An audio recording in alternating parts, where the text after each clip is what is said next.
13 ऑगस्टपासून या वर्षाच्या श्रावण महिन्याला सुरुवात होत आहे. सनातन धर्म आणि हिंदू संस्कृतीमध्ये श्रावण महिन्याला सर्व महिन्यांमध्ये श्रेष्ठ आणि अत्यंत पवित्र मानले गेले आहे. हा संपूर्ण महिना भगवान देवादिदेव महादेवांना समर्पित असतो. धार्मिक मान्यतेनुसार श्रावण महिन्यात महादेव पृथ्वीवर निवास करतात आणि आपल्या भक्तांच्या लहान-सहान भक्तीनेही अत्यंत प्रसन्न होतात. पुराणांनुसार समुद्र मंथनातून निघालेले विष पिऊन जेव्हा भगवान शिवशंकरांनी सृष्टीचे रक्षण केले, तेव्हा त्याचा दाह शांत करण्यासाठी सर्व देवदेवतांनी त्यांच्यावर जलाभिषेक केला होता. तो काळ श्रावण महिन्याचाच होता. म्हणूनच या महिन्यात महादेवाला जल अर्पण करण्याचे, त्यांची पूजा अर्चा करण्याचे विशेष महत्त्व आहे. हा महिना केवळ धार्मिक दृष्टिकोनातूनच नाही, तर आरोग्याच्या आणि निसर्गाच्या दृष्टिकोनातूनही अत्यंत महत्त्वाचा मानला जातो. आजच्या या व्हिडिओमध्ये आपण श्रावण महिन्याचे संपूर्ण महत्त्व, या महिन्यात काय करावे, कोणत्या चुका अजिबात करू नये, कोणते विशेष उपाय करावेत, महादेवांची सोपी व प्रभावी पूजा पद्धत आणि सर्वात महत्त्वाचे म्हणजे श्रावण महिन्यात सत्यनारायण केल्याने काय घडतं आणि या महिन्यात नेमकं काय करावं, काय टाळावं, सत्यनारायण करावं की नाही करावं आणि जर करायचंच असेल तर किती करावं, या संदर्भाची माहिती आपण बघणार आहोत. या आजच्या व्हिडिओमध्ये मी तुमच्यासोबत शेअर करणार आहे, त्यामुळे व्हिडिओ हा स्किप न करता शेवटपर्यंत पहा. जर या चॅनलवरती नवीन असाल तर चॅनलला सबस्क्राईब करा आणि कमेंटमध्ये ओम नमो भगवते वासुदेवाय नमः किंवा ओम नमः शिवाय लिहायला अजिबात विसरू नका. श्रावण महिना हा आत्मशुद्धी आणि भक्तीचा महिना आहे. त्यामुळे या महिन्यात आपल्या दिनचर्येत काही सकारात्मक बदल करणे आवश्यक असते.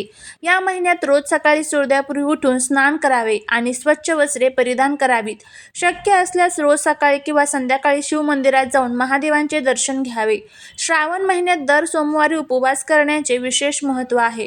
परंतु जर तुम्हाला आरोग्याच्या कारणांमुळे उपवास शक्य नसेल तर तुम्ही सात्विक आहार घेऊनही महादेवांची भक्ती करू शकता. हा संपूर्ण महिन्यात सात्विक विचार आणि सात्विक आहार ठेवावे. घरात रोज सकाळी आणि संध्याकाळी धूप दीप दाखवून वातावरण प्रसन्न ठेवावे.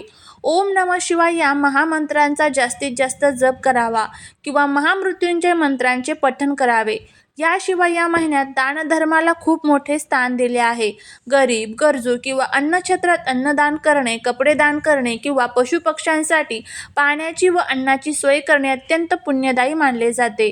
या महिन्यात आपल्या घरातील ज्येष्ठांचा, आईवडिलांचा आदर करावा आणि मनात कोणाबद्दलही द्वेष वा मत्सर न बाळगता शांत व संयमी राहावे.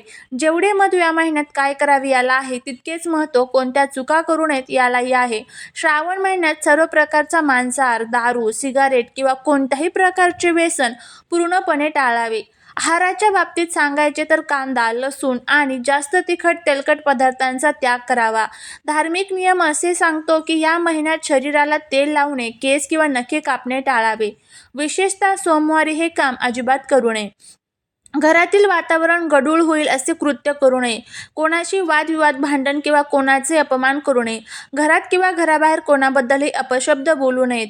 पूजेच्या बाबतीत एक अत्यंत महत्त्वाची गोष्ट लक्षात ठेवली पाहिजे.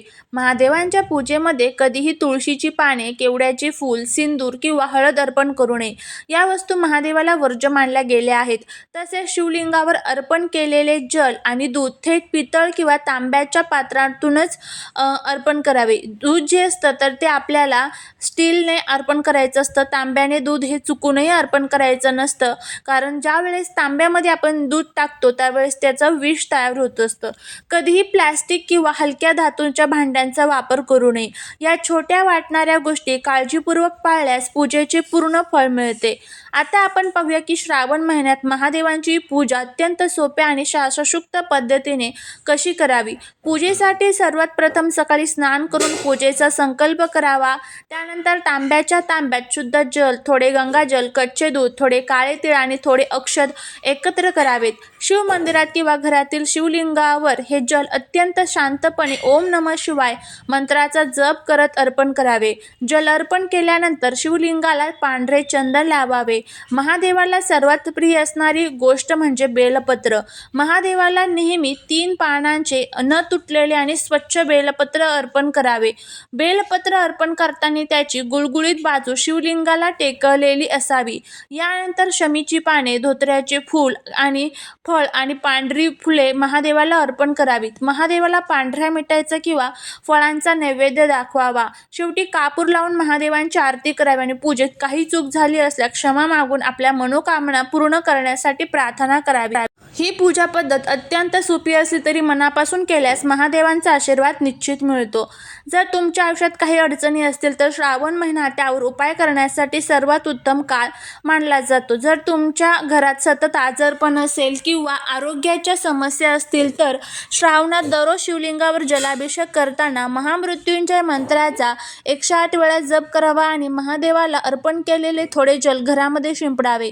आर्थिक अडचणी दूर करण्यासाठी किंवा धनलाभासाठी दर सोमवारी शिवलिंगावर कच्चे दूध आणि थोडे मध अर्पण करावे. यामुळे आर्थिक समस्या दूर होतात असे मानले जाते.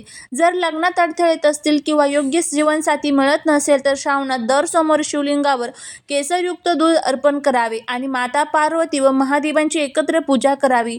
नोकरी किंवा व्यवसायात प्रगती व्हावी असेल तर श्रावण महिन्यात रोज शिवलिंगावर तांदूळ अर्पण करावेत. पण ध्यान ठेवा की तांदूळ मोडलेले नसावेत. तसेच घरात वास्तुदोष किंवा नकारात्मक ऊर्जा वाटत असल्यास श्रावण महिन्यात रोज संध्याकाळी घराच्या मुख्य दारावर गाईच्या तुपाचा दिवा लावावा आणि ओम नमः शिवायचा जप करावा. यासोबतच आपल्याला अजून काही महत्त्वाचे नियम जे आहेत तर ते पाळायचे आहेत. या महिन्यामध्ये चुकूनही कोणाचा आपल्याकडनं अपमान होणार नाही याची आपल्याला काळजी घ्यायची आहे. जर शक्य झालं तुमच्या आजूबाजूला जर महादेवांचं मंदिर असेल तर रोज तिथे जाऊन तुम्हाला 1 तांब्याभर पाणी नक्की महादेवांवरती अर्पण करायचं आहे. तुमच्या आजूबाजूला जर कुठे गाय असेल तर गाईला तुम्हाला चारा रोज खाऊ घालायचा आहे किंवा एखादी केळीसुद्धा तुम्ही खाऊ घालू शकता. अशा पद्धतीने छोटे नियम जे आहेत तर ते आपल्याला पाळायचे. आता श्रावण महिन्यामध्ये आपल्याला कोणकोणत्या भाज्या ज्या आहेत तर त्या चुकूनही खायच्या नाही तर ते आपण बघूया. सर्वात प्रथम बघा, या संपूर्ण महिन्यामध्ये मांसाहार हा पूर्णपणे वर्ज्य असतो. चुकूनही या महिन्यामध्ये मांसाहार जो आहे तर तो करायचा नाही आहे. त्यामध्ये अंडी, चिकन, मटण जे काही असेल तर ते पूर्णपणे वर्ज्य करायचं आहे.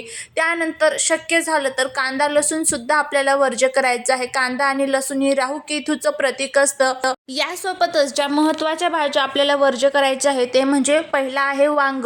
वांग ही तामसिक आहारामध्ये येतं आणि वांग्यामध्ये पित्त होण्याच्या शरीरामध्ये जास्त चान्सेस असतात. त्यामुळे श्रावण महिन्यामध्ये वांग जे आहे तर ते पूर्णपणे बंद असतं. श्रावण महिन्यात वांगी आपण चुकूनही खायचे नाही. त्यानंतर पुढचा जे आहे ते म्हणजे मुळा. मुळा जो असतो तर तो उग्र असतो. तोही तामसिक आहारामध्ये मोडला जातो. आपण जे काही अन्न खातो तर तेच अन्नाची ऊर्जा ही आपल्या शरीरामध्ये तयार होत असते आणि त्यामुळे आपल्या विचारसुद्धा त्याच पद्धतीचे होत असतात. त्यामुळे मुळा, वांग आणि पुढचं जे आहे तर ते म्हणजे मसुराची डाळ. तर अशा पद्धतीने हे जे काही पदार्थ आहेत तर ते चुकूनही आपल्याला या महिन्यामध्ये जे आहे तर ते खायचे नाही आहेत. अशा पद्धतीने जर आपण हे संपूर्ण नियम पाळले तर याचा खूप चांगला फायदा जो आहे तर तो आपल्याला होईल. आपण जी काही सेवा करतो, घरामध्ये जे काही स्तोत्र पठण करतो किंवा घरामध्ये जे काही अनेक प्रकारचे पारायण करतो त्याचं संपूर्ण याचं फळ जे आहे तर ते आपल्याला मिळत असतं. तर ह्या सर्व गोष्टी ज्या आहेत तर त्या पाळण्याचा प्रयत्न करा. तुम्हाला नक्कीच याचा खूप चांगला फायदा जो आहे तर तो बघायला मिळेल. झालेली सेवा ही महाराजांच्या चरणी रुजू करते. जर तुम्हाला हा व्हिडिओ आवडला असेल तर व्हिडिओला लाईक, शेअर आणि सबस्क्राईब करायला विसरू नका.